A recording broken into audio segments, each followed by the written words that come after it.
జనజీవనాన్ని కాకావికలం చేసిన భూ ప్రకోపానికి గల కారణం ఏంటి అనే అంశంపై మహానుష్ చేపట్టిన చర్చలో పార్టిసిపేట్ చేసేందుకు స్టూడియోకి వచ్చేసారు డాక్టర్ బాలకిషన్ గారు, professor in geology, Osman university. అలాగే నంది కేశవరావు గారు, జియాలజిస్ట్. నమస్కారం అండి, వెల్కమ్ టు మహానుష్. మీతో స్టార్ట్ చేద్దాం. కేశవరావు గారు, ఏంటి ఒక్కసారిగా రెక్టర్ స్కేల్ పై 9.7 అంటే చాలా పెద్ద మొత్తంలో నమోదైంది అని చెప్పంటున్నారు. సో దీనికి గల కారణం ఏమంటారు? ప్రధానంగా నేపాల్ కేంద్రంగా ఈ భూకంపం రావడానికి దారితీసిన పరిస్థితులు ఏంటంటారు? సామాన్యంగా హిమాలయ పర్వతాల్లో ఈ జరగటం సామాన్యం అనమాట అండి. మనం గడిచిన 2 దశాబ్దాల్లో చూస్తే మొట్టమొదట Indian plate Tibetan Asian plate ఢీకొనటం వలన అది పర్వతాలు పెరుగుతూ ఉంటాయి. ఇది ఎప్పుడు సంఘర్షణ జరుగుతూ ఉంటాయి. అక్కడ చాలా పగుళ్ళు, ఇటువంటి ఫాల్స్ అంటారు, అన్ని జరుగుతూ ఉంటాయి. ఇటువంటిది ఎప్పుడు జరుగుతూనే ఉంటాయి. కానీ ఈసారి తీవ్రత ఎక్కువ. 1934లో బీహార్ భూకంపం చాలా ఘోరంగా జరిగింది. సేమ్ అదే ప్రాంతంలో జరిగినట్టు మనం అనుకుంటున్నాం అనమాట.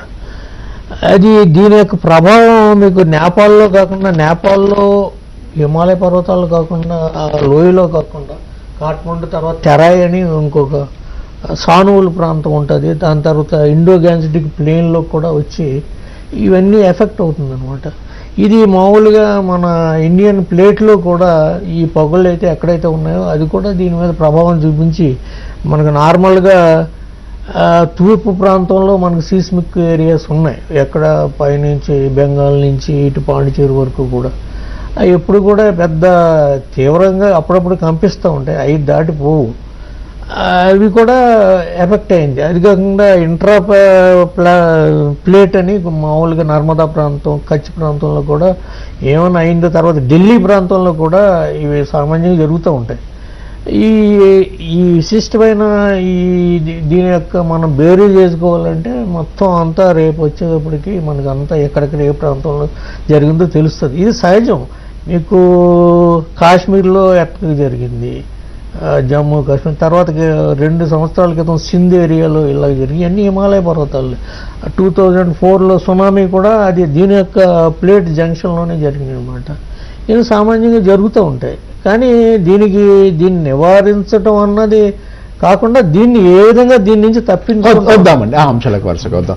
బాలకృష్ణ గారు, నిజంగా ఆ భూమి లోపల 11 కిలోమీటర్ల లోతులో ఇది కేంద్రీకృతమైందని చెప్పి అక్కడి నుంచి వచ్చినటువంటి అలజడి కారణంగా ఈ భూకంపం వచ్చింది.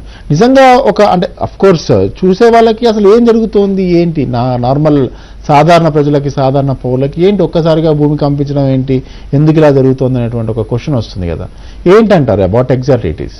చాలా మంచి ప్రశ్న వేశారు సార్. సాధారణంగా చాలా మందికి తెలియని విషయం ఏంటంటే ఈ భూమి గ్లోబ్ ప్రతిరోజు ఒక కనీసం 10 నుంచి 100 వరకు చిన్నగానో పెద్దగానో ప్రపంచవ్యాప్తంగా భూకంపాలు వస్తూనే ఉంటాయి. దాదాపు 80% మనం 90% చాలా మంది తెలియకుండానే పోతుంటాయి. కేవలం శాస్త్రవేత్తలు ఎవరైతే మానిటర్ చేస్తుంటారో వాళ్ళ దృష్టికి మాత్రమే వస్తుంటుంది. మనకు సాధారణంగా 4 నుంచి 4.5 మ్యాగ్నిట్యూడ్తో వచ్చే ఈ వీటిని మనం అసలు గుర్తించం. మనం ఈరోజు ఇక్కడ కూర్చున్నప్పటికీ మనకు ఆ రేంజ్లో వస్తే తెలియదు. మనకు కేవలం ఒక 5 degreesలో వచ్చినప్పుడు టేబుల్ పైన ఉన్న గ్లాసు నీళ్లు కదులుతుంటాయి. ఇంకా 6 దాటితే కిటికీ అద్దాలు కొట్టుకుంటుంటాయి, పగిలిపోతుంటాయి. అప్పుడు మాత్రమే తెలుస్తుంది. 6 నుంచి 7 వరకు వచ్చేసరికి ఒక రకమైన మోస్తరు ప్రమాదకరమే అది. కానీ 7 దాటిందంటే మాత్రం డేంజరస్. మ్యాక్సిమం ఇప్పటివరకు చరిత్రలో 9 పాయింట్ వరకు వచ్చింది, చాలా హయ్యెస్ట్ ఇది. గతంలో చరిత్రలోకి చూస్తే ఈ భూకంపాలు మొదటిది కాదు, చివరిది కాదు. చరిత్ర పుట్టిన పంచులు ఉంటూనే ఉన్నాయి.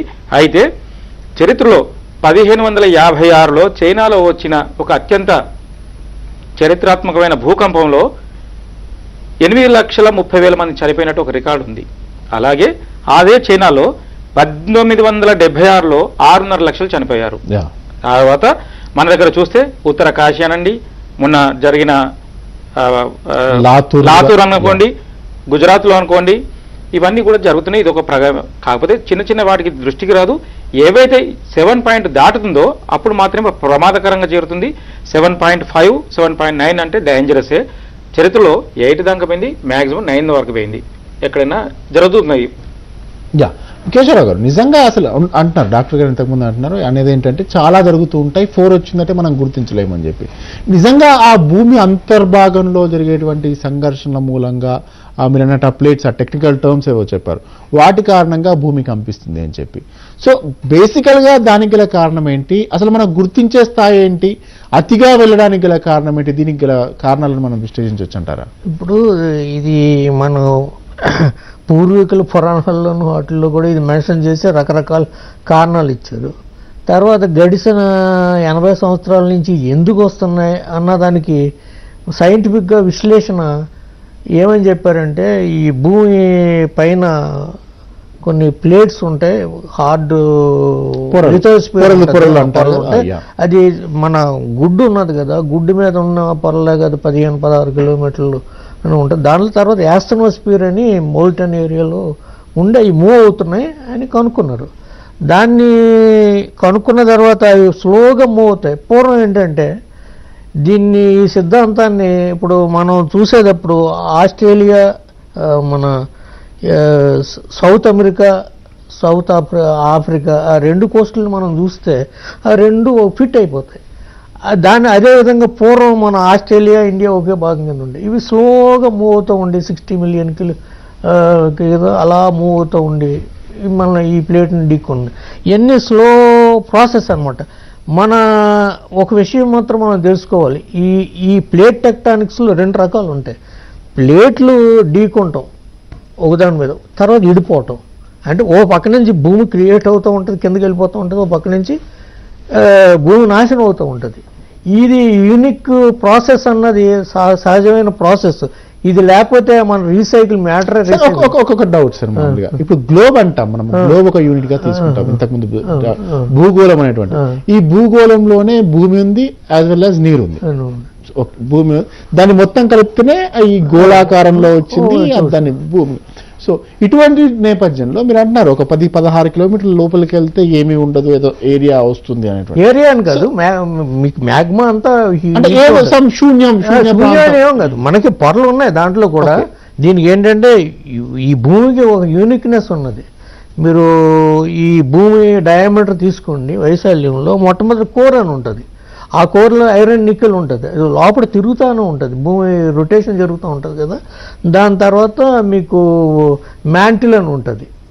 ఆ మ్యాంటిల్ ఏరియా కొంత చాలా ఎక్కువ ఆక్రమించింది. దాని తర్వాత యాస్ట్రోస్ఫియర్ అని దానికి జంక్షన్ ఉంటుంది. ఇవన్నీ మనం వేవ్స్ ద్వారా కనుక్కున్నాం అనమాట. దీంట్లో ఉన్న తర్వాత అంతా విపరీతమైన వేడి, ఆ వేడంతా ఎస్కేప్ అయ్యి బయటకు వస్తూ ఉంటుంది.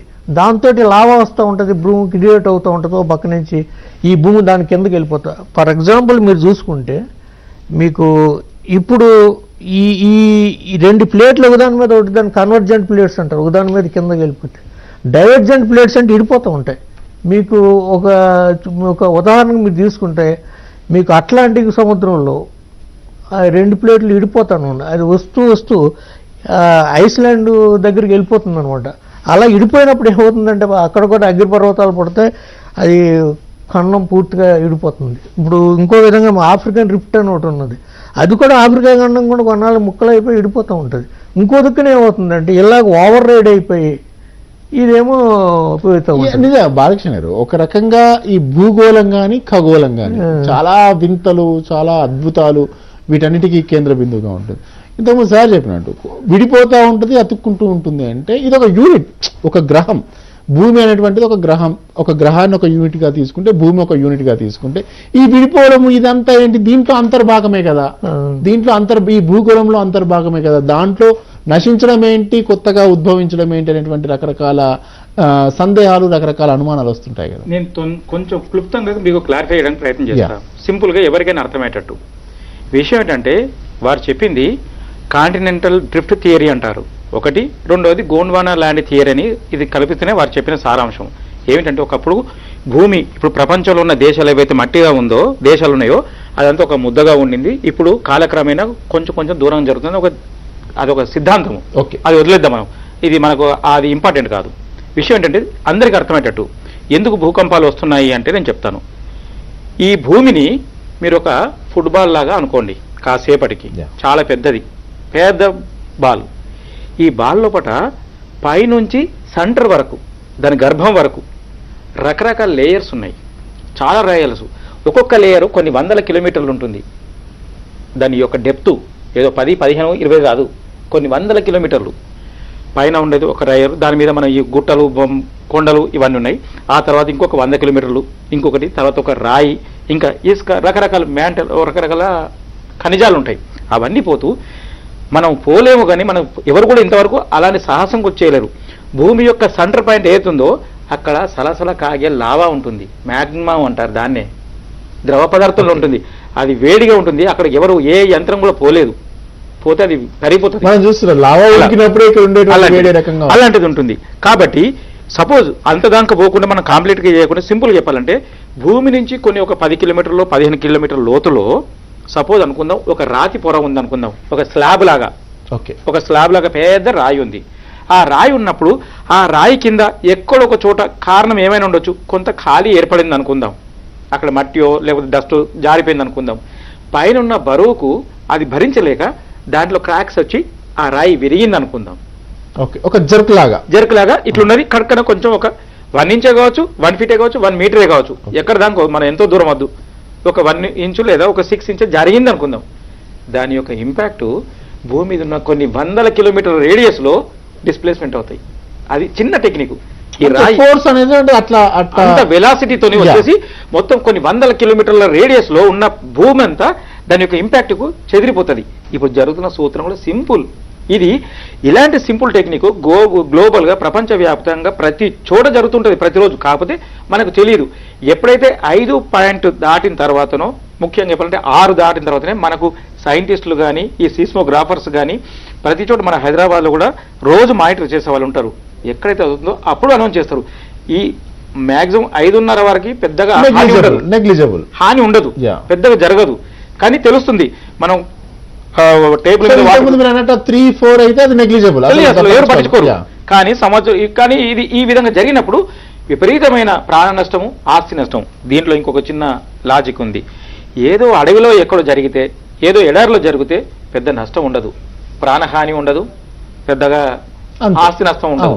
కాకపోతే దాని యొక్క ఇంపాక్ట్ వాతావరణ దీని మీద బాగా ఎఫెక్ట్గా ఉంటుంది. వాతావరణం మారిపోతుంది. కానీ ఇది నగరాల్లో, గ్రామాల్లో ప్రజలు నివాసిస్తున్న దగ్గర జరిగితే మాత్రం దాని యొక్క ఇంపాక్ట్ వేల మంది చనిపోయేటట్టు ఉంటుంది. మొన్ననే మనం చూసాం. గమ్మతిన విషయం, ఇందాక ఒక చర్చ మీరు అన్నారు, సునామీ అన్నారు. అన్ని భూకంపాలు సునామీని సృష్టించవు, కానీ సునామీ వచ్చిందంటే ఖచ్చితంగా భూకంపం వల్లనే వస్తుంది. సునామీ ఎక్కడ వస్తుంది అంటే సముద్రం తీర ప్రాంతాల్లో జరిగినప్పుడు వచ్చిన భూకంపం వల్ల that will give rise to tsunami. So ఆ వాటర్ అనేటువంటిది డిస్ప్లేస్మెంట్ వల్ల వ్యతిరేక దిశలో విపరీతమైన కిలోమీటర్ల, కొన్ని వందల కిలోమీటర్ల స్పీడ్తో పోతుంది. కాకపోతే గమ్మతిన విషయం, ఆ రోజుల్లో మీరు నేను కనుక ఒక షిప్లో ఉంటే మనకు కూడా తెలియదు, ఆ వేవ్ పోతుంటుంది. కానీ అది ఎక్కడ వస్తుందంటే ఒక తీరం మీద కొట్టిందంటే ఆ తీరంలో ఉన్న నగరాలు స్మాష్ అయిపోతే మనం చూసాం, మనం సునామీ అది జరుగుతుంటుంది. రామదాస్ గారు జాయిన్ అయ్యారు. సార్ నమస్తే అండి. ఎర్త్ కేక్స్ పైన పూర్తిస్థాయి అవగాహన కలిగినటువంటి సార్ చెప్పండి, ఎందుకు ఇవాళ వచ్చినటువంటి నేపాల్లో వచ్చినటువంటి భూకంపం కనుక చూస్తే సో రకరకాల విశ్లేషణలు వస్తున్నాయి. దానికి గల కారణాలు ఏంటంటే ఇంతకుముందు డాక్టర్ గారు కూడా చెప్పారు. సో ఆ స్థాయిలో, ఆ తీవ్రతలో రావడానికి గల కారణం ఏంటి? లోపల ఉన్నటువంటి ఆ పొరలక ఢీకొనడం, ఒకదానికొకటి ప్లేట్స్ ఢీకొనడం కారణంగా వస్తుందని చెప్పి. సో ఎందుకు ఆ నేపాల్ ప్రాంతంలో సెంట్రలైజ్ అయింది ఈసారి అంటారు? ఇప్పుడు నేపాల్ ప్రాంతం సెంట్రలైజ్ అయిందంటే అక్కడ టెక్నానికల్లీ యాక్టివ్ జోన్స్ అండి. అక్కడ ఇండియా అండ్ నేపాల్ మధ్య బార్డర్ జోన్ ఇది. యురేషియన్ అండ్ ఇండియన్ ప్లేట్ మధ్యలో జోన్ ఇది. ఇక్కడ సెడిమెంటేషన్ ఎక్కువ ఉన్నది. ఉన్న వల్ల ఎంత వీక్ జోన్స్ ఇక్కడ. భూమి లోపల పొర నుంచి జరిగినటువంటి ఇక్కడ నిరంతర ప్రక్రియ ఒకటి. ఇంకోటి, భూమి 3 భాగాలు విభజించబడి యావరేజ్గా core, mantle, crust, mantle, core. ఈ కోర్లకి వెళ్ళినటువంటి హాట్ మిల్టన్ ఏదైతుందో లిక్విడ్ ప్రదేశం మ్యాంటిల్ ఫ్లూమ్ దాకా బయటకు వస్తుంది. అది వచ్చినప్పుడు దాని మీద భూమి పొలం రాయిపోత కరుగుతుంది. కరగడం వల్ల అక్కడ ఏమవుతుంది, గ్యాప్ ఏర్పడుతుంది. గ్యాప్ ఏర్పడేటప్పుడు అక్కడ పీడనం ఏర్పడి, గ్యాప్ ఏర్పడి దాన్ని అడ్జస్ట్ చేసుకోసం ఆ ప్రెషర్ అనేది బయటికి రావాలి. ఆ ప్రెషర్ ఎట్లా బయటికి రావాలా? ఎక్కడైతే ఫాల్ట్స్ ఉంటాయో, క్రాక్స్ ఉంటాయో, జాయింట్స్ ఉంటాయో దాని ద్వారా ఇంజెక్ట్ చేయబడుతుంది పైకి. దాన్ని బట్టి ఆ ఇంజెక్ట్ అంత ప్రెషర్, దాని పీడనం బట్టి ఒక భూమి పలకలు కదులుతుంటాయి. దీని బౌండరీ టెక్టానిక్ ప్లేట్స్ అంటాం. ఇవాళ ఏమైంది, ఎక్కువ 30 కిలోమీటర్స్ డెప్త్ను వచ్చింది. అక్కడంతా డిస్టర్బ్ అయిపోయింది. అక్కడ ఒక నేపాల్ ఒకటే కాదు, అది almost north India up to west, up to east, up to west Pakistan border వరకు, ఈస్ట్ బంగ్లాదేశ్ వరకు, సౌత్ మన ఆంధ్రప్రదేశ్, ఇక్కడ ఆదిలాబాద్ ఇక్కడ సైడ్ కూడా చిన్న చిన్న కానీ అంత తీవ్రత లేదు, అక్కడ ఎక్కువ ఉన్నది. ఎక్కడైతే ఈ భూకంపం ఖచ్చితమైన పాయింట్ దగ్గర సెంట్రలైజ్ అయిందో అక్కడ ఎక్కువ వస్తుంది, పీడనం ఎక్కువైపోతే అక్కడ ఎక్కువ డ్యామేజ్ అవుతుంది. అది ప్లేట్ల కదలిక వల్ల సింపుల్. అయితే ఇంకోటి ఏంటంటే ఈ యొక్క మన ఇండియన్ ప్లేట్ అనేది ఎవ్రీ ఇయర్ ఇట్లా జరుగుతుంది, ముందుకు కొలిజన్ ఏర్పడుతున్నారు 2 ప్లేట్ల మధ్య కొలిజన్ అంటే యాక్సిడెంట్. దానివల్ల ఎవ్రీ ఇయర్ 5 సెంటీమీటర్లు కొంచెం ఎక్కువ తక్కువ జరుగుతుంది. ఎక్కువ జరిగినప్పుడు ఎక్కువ వస్తుంది, తక్కువ అయినప్పుడు తక్కువ వస్తుంది. కేశవ్ గారు, ఇప్పుడు మనం విజువల్స్ లో కనుక చూస్తే ఆ భూమి ఇట్లా రెండుగా విడిపోతున్నట్టు ఒక అగాధం ఏర్పడిందా లోపలికి అనేటువంటి ఒక అనుమానం కలిగే విధంగా రోడ్లు కూడా ఆ గ్యాప్ ఏర్పాటు కావడం. సో భూకంపం అనేటువంటిది వచ్చినప్పుడు కొంచెం సడన్ గా కిందికి పైకి అవుతుందంటే అదొక రకం. బట్ ఈ సపరేషన్ ఎందుకు అవుతుందంటారు? సెపరేషన్ అంటే 2 రకాలుగా కంపలు జరుగుతూ ఉంటాయండి. స్ట్రైక్ స్లిప్ అని ఇలాగా మూవ్మెంట్ ఉంటుంది, పైకి కిందకి కూడా జరుగుతుంది డిప్ స్లిప్ అంటే. ఈ 2 విధాలుగా కూడా జరగచ్చు. ఈ మూవ్మెంట్ ఎలా ఉండొచ్చు, పైకి కిందకి కూడా ఉండొచ్చు ఇది జరిగేటప్పుడు. తర్వాత ట్రాన్స్ఫార్మర్ ఫాల్ట్స్ అనే మెయిన్ బౌండరీ ఫాల్ట్ ఉంటుంది, ఆ బౌండరీ ఫాల్ట్కి ప్యారలల్గా వస్తూ ఉంటుంది. 1934లో కూడా ఆ ఫాల్ట్ నుంచి ట్రాన్స్ఫార్మర్ ఫాల్ట్ వచ్చి బీహార్లోకి వచ్చిందనమాట. ఇప్పుడు దీని రిజల్యూషన్ అంతా ఆ గ్రౌండ్ లెవెల్లో ఎక్కడెక్కడ జరిగిందో అంతా మ్యాప్ చేసినప్పుడు ఆ ఎపీ సెంటర్ నుంచి ఎంత ఏరియాలో ఎఫెక్ట్ అయ్యింది, దీనికి ఏ విధంగా ఉన్నదన్నది రిజల్యూషన్ మనకు దొరుకుతుంది అనమాట. ఇప్పుడు యుఎస్ వాళ్ళు ఇచ్చిన ప్రకారం అయితే ఇది జోన్ మాత్రం షాలో జోన్ అనమాట అండి. షాలో జోన్ వచ్చేటప్పుడు మీకు డ్యామేజ్ ఎక్కువ ఉంటుంది. 15 కిలోమీటర్స్ ఇచ్చారు, 11:56 minutes 26 secondsకి వాళ్ళు చెప్పాడు. తర్వాత ఈ జోన్ కూడా నేపాల్కి ఆల్మోస్ట్ టెరాయ్ ప్రాంతంలో మనం చూస్తే మ్యాప్ చూస్తే టెరాయ్ ప్రాంతంలో ఉన్నది, సానువుల ప్రాంతంలో, ఆ కొండల ప్రాంతాన్ని నుండి వచ్చే ప్రాంతంలో ఉన్నది. అంచేత డ్యామేజ్ అంతా అక్కడ ఉంటుంది. దాని యొక్క డ్యామేజ్ కొలేటరల్ డ్యామేజ్ మీకు ఢిల్లీ రిడ్జ్ అని ఢిల్లీ ఏరియాలో ఇండోగ్యాన్స్టిక్ పెయిన్, తర్వాత సుల్తాన్పూరు, వారణాసి, అయోధ్య ఇవన్నీ చాలా దగ్గరలో ఉంటాయి అన్నమాట. వీటిలలో డ్యామేజ్ ఉంటుంది మన వచ్చిన ప్రకంపనను బట్టి. మెయిన్ డ్యామేజ్ ఇవన్నీ సహజంగా జరిగేదే ఎక్కువగా ఇక్కడ జరుగుతుంది. బాలకృష్ణ గారు, మన ఇప్పుడు ఇవాళ ఏపీలో వచ్చినటువంటిది కనుక చూస్తే శ్రీకాకుళం కానీ సముద్ర తీర ప్రాంతంలో కాకినాడ, తూర్పుగోదావరి, పశ్చిమ గోదావరి జిల్లాల్లో దీని ప్రభావం కనపడింది అని చెప్పి, ఒక 20 సెకండ్ల పాటు భూమి కంపించింది అని చెప్పి. సో ఇటువంటి పరిస్థితుల్లో ఎందుకు అంటే సముద్ర తీరానికి ఈ భూకంపానికి ఏమన్నా ఇంటర్లింక్ ఏమైనా ఉందా? కొద్దిగా ఉంది, కొద్దిగా సంబంధం ఉంది. ఏమిటంటే ఫర్ ఎగ్జాంపుల్ ప్రపంచంలో ఇప్పుడు భూకంపాలకి కేంద్రం ఏంటంటే దాన్ని రింగ్ ఆఫ్ ఫైర్ అంటారు. పసిఫిక్ ఓషన్ దగ్గర చుట్టుపక్కల ఆ తీర ప్రాంతం లోపల చాలా వరకు తరచుగా వస్తుంటాయి. అందుకనే ఎందుకు కారణం ఏమిటంటే సముద్ర తీరాల్లో ఈ ల్యాండ్స్ అంటే భూకంపం యొక్క ఎఫెక్ట్ 3 కారణాల మీద ఆధారపడి ఉంటుంది. ఒకటి దాని ఎపిసెంటర్ ఎక్కడైతే ఉద్భవించిందో దాని నుంచి పైకి వస్తున్న కొద్దీ, దూరం పెరిగిన కొద్దీ దాని యొక్క మ్యాగ్నిట్యూడ్ చాలా పెరుగుతుంది. దానివల్లనే మనకు విధ్వంసం బాగా జరుగుతుంది ఒకటి. రెండవది దాని యొక్క ల్యాండ్, సపోజ్ దక్కన్ పీఠభూమి ఉంది తెలంగాణ ఉన్న ప్రాంతంలో, హైదరాబాదు, ఇక్కడ భూకంపాలకు ఆస్కారం చాలా తక్కువ. ఎందుకంటే ఇక్కడ ఉన్న భూమి చాలా గట్టిగా ఉంటుంది, దృఢంగా ఉంటుంది, అంత ఈజీగా భూకంపాలు రావు. ఇక్కడ చరిత్రలో కూడా చూస్తే ఏమీ లేవు. కానీ ఇప్పుడు ఫర్ ఎగ్జాంపుల్ మీరు నార్త్ ఇండియాలో చూశారు, అదంతా గంగాటిక్ ప్లాన్, మొత్తం అంతా చాలా తీరంలాగా ఉంటుంది, చాలా సాఫ్ట్ మెటీరియల్, సాఫ్ట్ మన్నుతో ఉంటుంది. ఇలాంటి చోట వీక్ ఎక్కడైతే జోన్స్ ఉంటాయో అక్కడ ఇంపాక్ట్ అవుతుంది. ఇదే నేపాల్లో జరిగిన ఈ భూకంపానికి అటువైపు నార్త్ వైపు జరగలేదు ఇంపాక్ట్, ఇటువైపు నార్త్ ఈస్ట్ వైపు. ఎందుకంటే ఇక్కడ ఈ ఈజీ జోన్స్ ఉన్నాయి, సాఫ్ట్ జోన్స్ ఉన్నాయి కాబట్టి, వీక్ జోన్స్ ఉన్నాయి కాబట్టి ఎక్కడైతే వీక్ జోన్స్ ఉంటాయో అక్కడ యొక్క దాని యొక్క ప్రభావం చూపిస్తుంది. అదే సింపుల్ రీజన్. ఇంకోటి రామదాస్ గారు, ఏదైతే ఇప్పుడు భూమి ఉందో భూమి ప్లస్ నీటి కలయిక ఈ భూగోళం అనుకుంటున్న నేపథ్యంలో ఎక్కువ శాతం 1% మాత్రమే భూమి ఉంది, మిగతా % నీరు ఉంది అని చెప్పి. సో ఆ నీరు కూడా ఖచ్చితంగా భూమి ఉపరితలం పైన ఉండాల్సిందే కదా, ఈవెన్ సముద్రమైనప్పటికీ కూడా భూమి ఉపరితలం పైన ఉండాల్సిందే. సో అటువంటిది కనుక చూస్తే భూమికి ఉండేటువంటి వాట్ ఎవర్ రేడియస్ అంటారా మొత్తం దాని డెప్త్ కంటే సముద్రానికి ఉండాల్సిన డెప్త్ ఎక్కువ కదా. అటువంటి పక్షంలో కూడా సముద్రం మ్యాక్సిమం లోతు 6 కిలోమీటర్లు ఉంటుందని, 8 కిలోమీటర్లు ఉంటుందని ఇటువంటి చెప్తూ వస్తుంటారు కదా. ఏమైందంటే ఇక్కడ భూమి యొక్క స్వభావం చూసినట్లయితే ఈ మౌంటైన్స్ భూమి ఎట్లా ఏర్పడ్డది, సముద్రాలు ఎట్లా ఏర్పడ్డాయి ఒకటి గమనించాలి. మనం జియలాజికల్ చూసినట్లయితే జిఐడ్ అంటాం. జిఐడ్ అంటే that is equipotential surface coincide with the mean sea level surface అంటాం. దానికి తక్కువ ఉన్నది ఓషన్, ఎక్కువ ఉన్నది మౌంటైన్స్ అంటాం. మౌంటైన్స్ అంటే మీన్ సీ లెవెల్ కంటే ఎక్కువ ఎత్తైన ప్రదేశం. మీన్ సీ లెవెల్ కంటే తక్కువ ఉన్నదంతా ఓషన్. ఇక్కడ వాటర్ ఉంటుంది, ఇక్కడ వాటర్ లేదు. అది దానివల్ల ఈ విధంగా ఏర్పడలేదు. ఈ భూకంపాలు అనేది ఏంటంటే ప్రతి దగ్గర అక్కడ క్రస్టల్ థిక్నెస్ తక్కువ ఉంటుంది. ఎక్కడ ఓషన్స్లో, ఈ యొక్క కాంటినెంటల్ రీజన్స్లో క్రస్టల్ థిక్నెస్ ఎక్కువ ఉంటుంది. ఇప్పుడు మనకి హైదరాబాద్ ఉంది, almost 35 to 38 kilometre thickness crustal thickness. Whole India కనుక చూసినట్టు 100 కిలోమీటర్స్ హిమాలయ పర్వతాలు తీసుకుంటే ఎక్కువ ఉంటుంది. అక్కడ భూమి కూడా ఎప్పుడు ఏం చేస్తుందంటే ఏ కదలిక, ఏ డిస్టర్బెన్స్ వచ్చినా కూడా రీఅడ్జస్ట్ కావాలని చూస్తుంది. ప్రెషర్ వల్ల కానీ ఇంకేదే ప్రక్రియ, సైస్మిక్ ప్రక్రియ కానీ ఏదైతే అదే ఇది భూకంపం.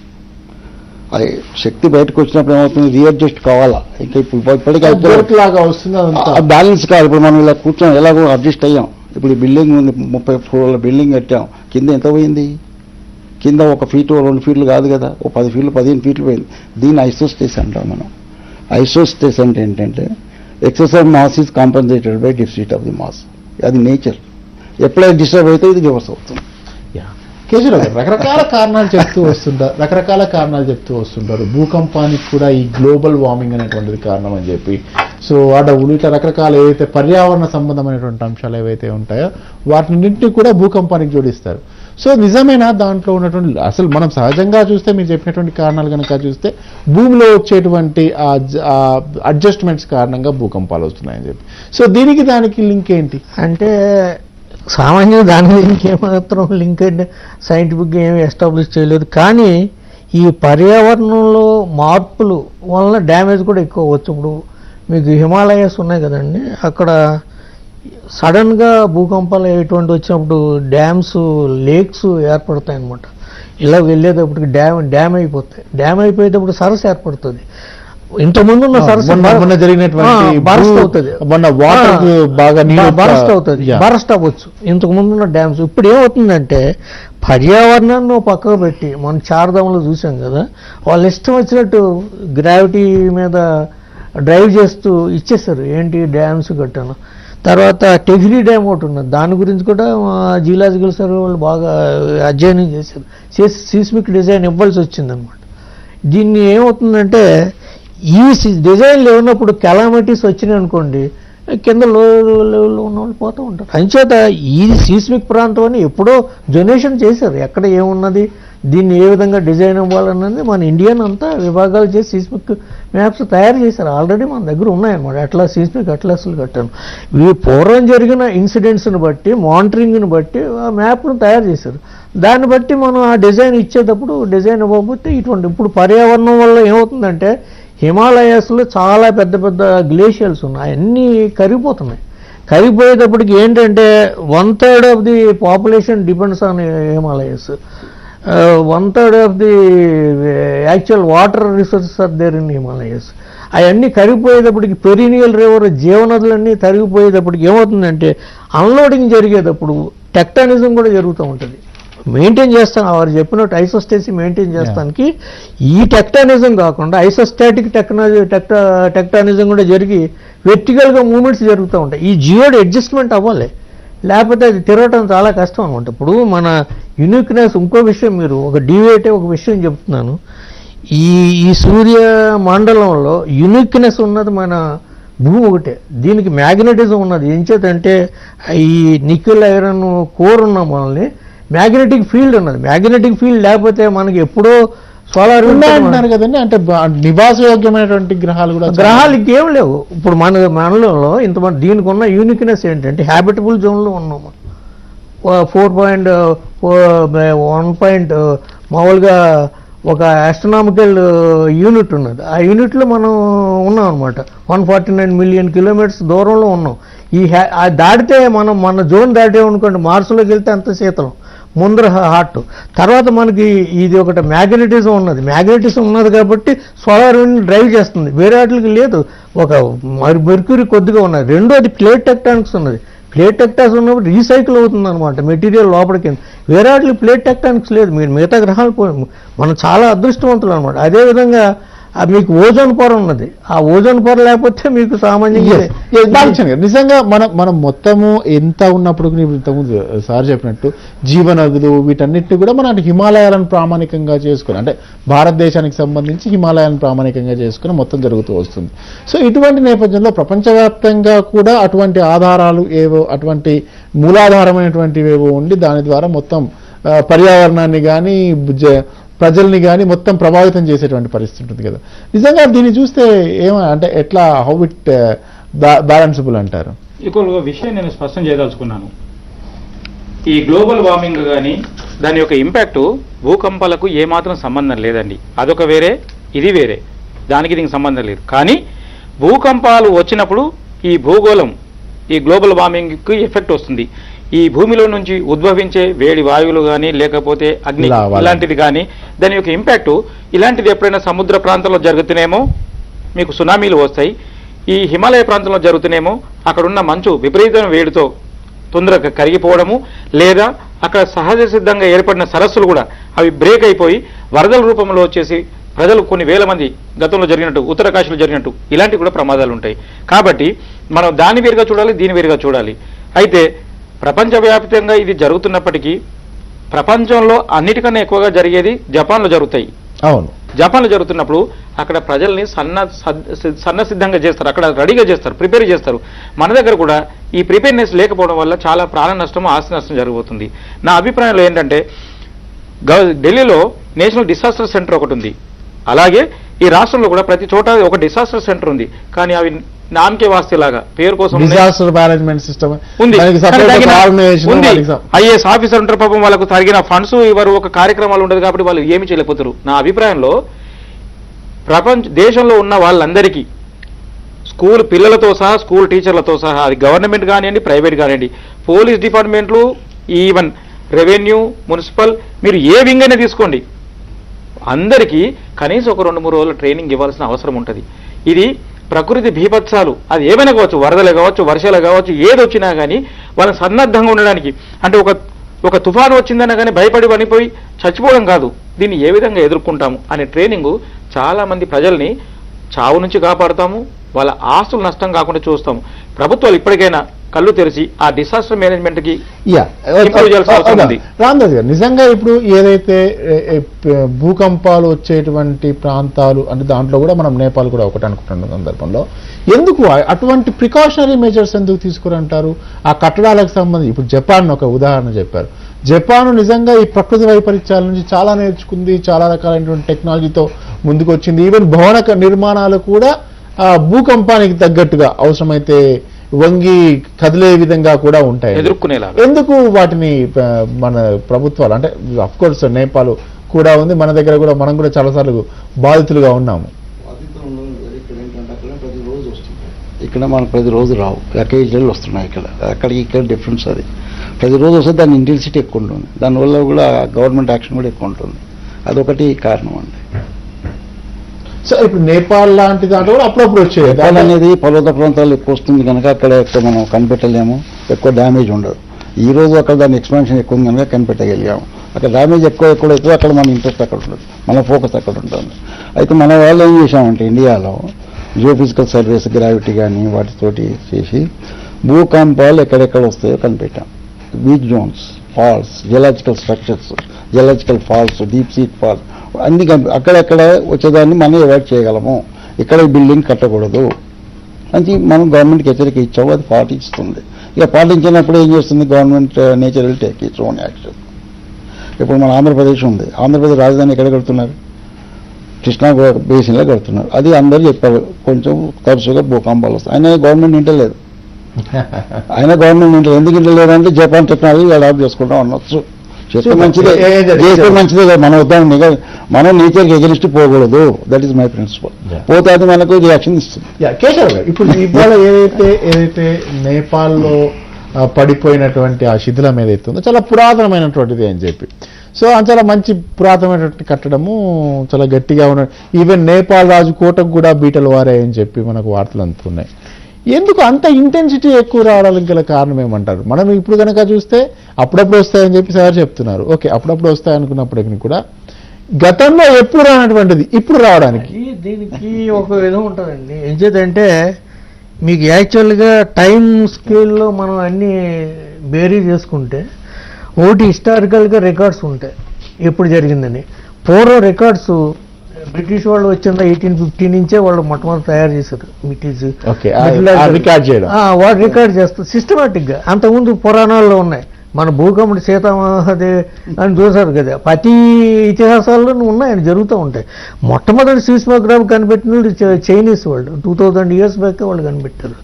దీన్ని కనుక్కుంటానికి ఏదో జంతువులు బిహేవియర్ అన్నది. ఇది ఫ్రీక్వెన్సీ అంటే 100 yearsకి రావచ్చు, 200, కానీ జరుగుతుంది. అది మాత్రం చెప్పలేం. మీరు హిమాలయ జోన్ని తీసుకోండి. మీరు రీసెంట్గా మీరు 2004 సునామీ ఒకటి, జమ్మూ కాశ్మీర్ ఎర్త్క్వేక్ ఒకటి, ఆక్యుపైడ్ కాశ్మీర్లో, తర్వాత మొన్న సింధు సేమ్ ఇదే జోన్లో జరిగింది. అంచేత ఇక్కడ కాకపోయినా ఇది టెక్టానిక్ ప్లేట్ కాబట్టి యాక్టివ్గా జరుగుతూ ఉంటుంది. అంచేత మనం ఏం చేయాలంటే ప్రికాషన్ తీసుకోవాలి. అంటే 1 day or some other day definite గా ప్రతి ప్రాంతం కూడా భూకంపానికి ఆ ప్రాంతంలో హిమాలయన్ జోన్స్లో మొత్తం ఎక్కువ ఉంటుంది, ఫ్రీక్వెన్సీ ఎక్కువ ఉంటుంది. అది ఆల్రెడీ మనకు రికార్డు ఉన్నది. దీనికి ప్రాబ్లం ఏంటంటే గవర్నమెంట్ దగ్గర ఫండ్స్, వాళ్ళ శక్తి సామర్థ్యాలు ఉండే వాళ్ళ శక్తి సామర్థ్యం. దీంట్లో ఏమవుతుందంటే దీంట్లో మోస్ట్లీ సోషియో ఎకనామిక్ ఫ్యాక్టర్ మనం తీసుకొస్తే వాళ్ళే పోతూ ఉంటారు. ఎందుకంటే వాళ్ళు మామూలుగా స్మాల్ డిజైన్లు వాళ్ళు పోతూ ఉంటారు. పురాతన కట్టడాలు ఉన్నాయని చెప్పుకొసి వస్తే ఇప్పుడు ఆయన టవర్ చెప్పారు కదా 1850 ఆ ప్రాంతంలో కట్టారు. అప్పుడు డిజైన్లో తీసుకుపోవచ్చు, తీసుకోకుండా కట్టి ఉంటారు. ఇప్పుడు అటువంటి టవర్స్ చేసినప్పుడు ఈ ఏరియాలో తప్పకుండా సీస్మిక్ డిజైన్ తీసుకోవాలి. తీసుకోకపోతే మల్టీ స్టోరీడ్ బిల్డింగ్స్ కట్టేటప్పుడు సీస్మిక్ డిజైన్ తీసుకోకపోతే పోతుంది. మీరు జపాన్ తీసుకోండి ఉదాహరణకి, వాళ్ళు ఎంత ఎర్త్క్వేక్ జోన్ అయినా, ఎర్త్క్వేక్ ప్రోన్ జోన్ అయినా వాళ్ళు డిజైనింగ్ బ్రహ్మాండంగా చేస్తారు. చేస్తే అక్కడ ఏం ఉండదు. దీనికి డిజైనింగ్ చేయాలంటే మన కాస్ట్ ఎక్కువ అవుతుంది. ఇప్పుడు ఇక్కడ హైదరాబాద్లో ఉన్న బిల్డింగ్స్ అన్నీ కూడా తర్వాత ఇంప్లిమెంటేషన్స్ ఇవన్నీ చాలా పెద్ద ప్రాబ్లమ్స్. వీటిని బట్టి డెత్ రోల్ కూడా ఉంటుంది. యాక్చువల్ సైంటిఫిక్ ఇన్పుట్స్ ఎవరు తీసుకోరు. మీరు చూస్తున్నది కదా. మీరు నేను ఇంకా రాజధాని గురించి వారు చెప్తున్నారు, చెప్పుకొస్తే అది మోస్ట్ హజార్డస్ ఏరియా. 2009లో ఫ్లడ్స్ వచ్చినాయి. చాలామంది ఎక్స్పర్ట్స్ ఇచ్చారు. దీనికంటే దాంట్లో ఎక్స్పర్ట్స్ ఏమీ లేదు. ఇప్పుడు మొత్తం అంతా గవర్నమెంట్ అన్నీ దాని గురించి మనం చెప్పుకోకూడదు. మీకు అందరికీ తెలుసు, ఏమాత్రం ఇది ఉన్న వాళ్ళకైనా తెలుసు. దాని గురించి మనం కామెంట్ చేయకూడదు. అది ఏమున్నది, ఇన్పుట్స్ ఎవరు తీసుకోరు అన్నమాట. మీకు ఇంత సైన్స్ ఉన్నా, ఇంతమంది ఉన్న నిష్ణాతులైన వాళ్ళు ఉన్న వీళ్ళని ఎంకరేజ్ చేయరు. ఎక్కడి నుంచి తీసుకొచ్చి ఏదో చెప్తారు. మన వాళ్ళకు ఉన్న యూనిక్నెస్ ఏమున్నదంటే వేరే వాళ్ళ దగ్గర నేర్చుకుని మనం ఎక్స్పర్ట్ తయారు చేసుకునే వాళ్ళు ప్రతి యూనివర్సిటీలోనూ ప్రతి ఆర్గనైజేషన్లో ఉన్నది. దాన్ని ఉపయోగించరు. మీకు నేను ఇంకో విషయం నేను చెబుతున్నాను. బాధాకరమైన విషయం ఏంటంటే గడిచిన 15-20 ఏళ్ళలో కూడా ఎక్స్పర్ట్స్ అందరూ ఎక్స్పర్ట్సే ప్రైవేట్ వాళ్ళకి ఇచ్చేస్తాం. ఈవెన్ డ్యామ్ కట్టాలన్నా కొలాబరేషన్ అంటారు. కొలాబరేషన్ గా there is no nothing else. ఈ పాత వాళ్ళని ఎవరినో తీసుకుంటారు, వాళ్ళ చేత రాయించేస్తారు. ఒక ఫార్మెట్ ఉంటుంది అనమాట. ఆ ఫార్మెట్లో దాని గురించి చెప్పాలంటే ఏం చేయాలంటే బాధ అనిపిస్తుంది అనమాట. మనోళ్ళు ఇంత ప్రజలు ఇంత బాధపడుతున్నారు. తర్వాత ప్రజల్లో అవగాహన లేక ఇలా బాధపడుతున్నారన్న బాధ వచ్చి చెప్తాం. కానీ వాళ్ళు ఇంత లేదు. మన ఇండియన్స్ నాసాలో ఉన్నారు, ఎక్కడ పడితే అక్కడ ఉన్నారు, పైకి వెళ్తున్నారు, అన్నిటిలోనూ ఉన్నారు, అంత గొప్పళ్ళు. మన ఇది లేదంటే మరి ఎన్ని ఆర్గనైజేషన్స్ అన్నీ కూడా scientific organisation no organisation all అన్ని ఖతమైపోయినాయి. బాలకృష్ణ ఏదో విభేదిస్తున్నారు సార్ చెప్పినంత. Exactly sir. ఇప్పుడు భూకంపాలని మనం ఆపలేం, ఎక్కడ వస్తుంది ఎప్పుడు వస్తుంది మనం చెప్పలేం. కాకపోతే ప్రిపేర్డ్నెస్, భూకంపాలు వచ్చే జపాన్లో భూకంపాలు వస్తాయి, రెగ్యులర్గా వస్తాయని తెలిసినప్పటికీ కూడా అక్కడ జనాలు ఎట్లా జీవిస్తున్నారు? నెంబర్ 1. అలాగే చైనాలో బ్రతుకుతున్నారే, కాకపోతే అక్కడ వాళ్ళు ఆ సొసైటీ, ఆ వ్యవస్థకి, ఆ పరిసరాలకు అనుగుణంగా వాళ్ళ జీవిత విధానం మార్చుకున్నారు. ఇక్కడ కూడా మన తుళ్ళూరులో రేపు రాజధాని కట్టినా, వరదలు వచ్చినా, ఏమొచ్చినా ముందు చూపుతో రేపు వరదలు వస్తే ఏ విధంగా మనం సన్నద్ధంగా ఉంటాము, రేపు ఇక్కడ భూకంపాలు వస్తే ఏ విధంగా సన్నద్ధంగా ఉంటాము అనే ముందు చూపుతో కనుక మన వాళ్ళు సరైన ప్లాన్తో కన్స్ట్రక్షన్స్ జాగ్రత్తగా కట్టితే ఏంటి, కక్కుర్తి పడకుండా కాస్త దృఢంగా కట్టుకోగలిగితే ఇలాంటి భూకంపాలు దృఢంగా కట్టుకోవాలంటారా లేదంటే దానికి అనుకూలంగా? ఫర్ ఎగ్జాంపుల్ చెప్తున్నాను, మన దగ్గర భూమి చాలా చక్కగా కన్స్ట్రక్షన్కి అనుకూలంగా ఉంది. ఎడారి ప్రాంతమైన దుబాయ్లో ప్రపంచంలోనే అత్యంత అద్భుతమైన బిల్డింగ్ బుర్జ్ ఖలీఫా ఎలా కట్టారండి? అక్కడ ఇసుకతో కూడుకున్న ప్రాంతం అక్కడ, ఎలాంటి వనరులు లేవు. ఎట్లా కట్టారు అంటే ముందు చూపుతో దానికి అద్భుతమైన చాలా లోతుగా బేస్మెంట్ వేసి ముందు చూపుతో, మరి వాళ్ళకు కూడా భయం ఉంటుంది కదా, ఎర్త్కేక్ వస్తే మరి మొత్తం అది చిగురుటాకులాగా కింద పడిపోతుంది. అది ఎంత కట్టారంటే అలా చూపుతో కట్టాలి ఒకటి. రెండవది, మన దగ్గర ఇప్పటిదాకా మనం జబ్బలు జరుచుకున్నాం ఈ తెలంగాణ ప్రాంతంలో దక్కన్ పీఠభూమిలో భూకంపాలు రావు అని. నాకు అనిపిస్తుంది ఇంకో 4-5 ఏళ్ళు ఇలాగే ఉంటే మాత్రం ఖచ్చితంగా అవుతాయి. ఎందుకంటే విపరీతంగా బొగ్గు గనుల కోసం కానీ, ఇంకా గనుల కోసం కానీ, మైనింగ్ కోసం కానీ విపరీతమైన మట్టి తీసేస్తున్నారు, సొరంగాలు చేస్తున్నారు, గుహాలు చేస్తున్నారు, వదిలేస్తున్నారు. ఒకటి, తీర ప్రాంతాల లోపల ఆయిల్ కోసము విపరీత పెద్ద పెద్ద డ్రిల్లింగ్ మిషన్లు వేస్తున్నారు, భూమిలో దింపుతున్నారు, తీసిన తర్వాత దాన్ని అలాగే వదిలేసి కప్పేసి వెళ్ళిపోతున్నారు. 3, మన దగ్గర మీ ఇంట్లో ఒక బోరు, మా ఇంట్లో ఒక బోరు, 100 గజాలకు ఒక ఇల్లు కడుతున్నారు, ఇంటికి ఒక బోరు వేస్తున్నారు. భూమిని రంధ్రాలతో హోల్స్తోని ఎంత వీక్ చేస్తున్నాం. ఇలాగా ఇవాళ రేపు హైదరాబాద్ లో 2000 ఫీట్లు వేస్తే కూడా నీళ్లు చుక్కరాని వచ్చింది. వాడు 2000 వేస్తాడు, నీరు రాకపోతే ఒక్కొక్క పొలం లోపల 17, 20, 30 బోర్లు వేసిన దాఖలాలు ఉన్నాయి. అలాగా ఆ బోర్లు వేస్తారు, వదిలేసి కనీసం నింపరు. వాటిని నింపకపోతే over a period of time ఒక 5 ఏళ్ల తర్వాత ఆ 2000 ఫీట్ల క్రితము ఎక్కడో ఏ మట్టో కదిలిపోయి అది కాస్త పూడిపోతుంటే ఆ మధ్యన గ్యాప్ వస్తుంది కదా, పొర, 2 పొరల మధ్యన, అది ఎక్కడ పోవాలి? ఒక రోజు ఎప్పుడో ఒకసారి కుప్పగొలుతుంది. అది భూకంపం. మనం చాలా చోట్ల ఈవెన్ మన కొన్ని రోడ్ల పైన కూడా అప్పుడప్పుడు కుంగిపోయినట్టు, ఇది రోడ్డు పైన వెళ్తూ రోడ్డు కుంగిపోతుంది. అదంతా మన పంజగుట్ట ఫ్లైఓవర్ కూడా వన్ ఆఫ్ ద, అది కూడా కారణం. అయితే భవిష్యత్తులో మన హైదరాబాద్ దాని భూకంపం అనవేమో కానీ భూమి కుంగిపోయింది అనేది ఒక చాలా చిన్న విషయం. అంటే మన కార్లో పోతుంది, సడన్ గా మన ముందు ఒక గుంత పడిపోతుంది, ఓ పక్క నుంచి పోవాల్సింది, ఇది కుంగిపోయింది అంటారు. ఆశ్చర్యం లేదు. ఇలాగ జరిగే పరిణామం ప్రమాదం ఉంది. కాబట్టి ఇప్పటికైనా మనం అందరూ తేరుకోవాలి. ఏవైతే ఈ బోర్లు కానీ ఇలాంటి బొగ్గు గనులు కానీ అవి మట్టితో కూడిపేస్తే కొంత సేఫ్, మానవాళిని కొంతవరకు రక్షించడం వల్ల అవుతాం. రానది నిజంగా ఒక ప్రకృతిని సమతౌల్యం లేకపోవడం వల్ల ఇటువంటి వైపరీత్యాలు. సో ఎస్పెషల్ గా అదే రీజను 9.7 రెక్టర్ స్కేల్ పై నమోదయ్యేంత తీవ్రత లేకపోయినప్పటికీ కూడా ఇది కూడా ఒక రీజన్ అవుతుంది అనే దాంతో ఎంతవరకు ఏకీభవిస్తారు? ఇక్కడ ఏంటంటే ఒక మన పాయింట్ గమనించాలి. దీనికన్నా ముందు ఒక పాయింట్ క్లారిఫై చేయాలి. Ancient structures has been demolished today. అక్కడ ఏన్షియంట్ స్ట్రక్చర్ ఎన్ని వందల సంవత్సరాల క్రితంగా ఎట్లుంది, దాని బిల్డింగ్ స్ట్రక్చర్ యొక్క క్వాలిటీ ఏంటి, దానితో అది తగ్గిపోయింది. ఇప్పుడు మొత్తం దాని స్ట్రెంత్ వీక్ అయిపోయిందండి. మన ముసలిళ్ళ మీద ఎంత స్ట్రెంత్ పోతే ఆ బిల్డింగ్ కన్స్ట్రక్షన్ స్ట్రెంత్ కూడా పోయింది. ఇది తోడైంది మొత్తం డ్యామేజ్ అయిపోయింది. రెండు కలిసిపోయి డ్యామేజ్ అయిపోయింది. ఇక సార్ అన్నారే బోర్వెల్ డీప్ వల్ల ఇవన్నీ షాలో డెప్త్ అండి. 1 కిలోమీటర్ లెస్ దెన్ 1 కిలోమీటర్. ఇలా సీస్మిసిటీ అనేది 3 రకాలు. ఒకటి రిజర్వాయర్ సీస్మిసిటీ. రిజర్వాయర్స్ అంటే ఎక్కడైతే పాండ్స్ ఉంటాయో, హుసేన్ సాగర్ ఉంది, ఇక్కడ నాగార్జున సాగర్ ఉంది, ఇక్కడ మరి హిమాయత్ సాగర్ ఉంది.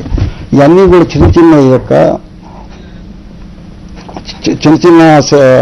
రిజర్వాయర్ సీస్మిసిటీ డెవలప్ అవుతుండే. ఒక చిన్న ఇంట్రడక్షన్, NDRF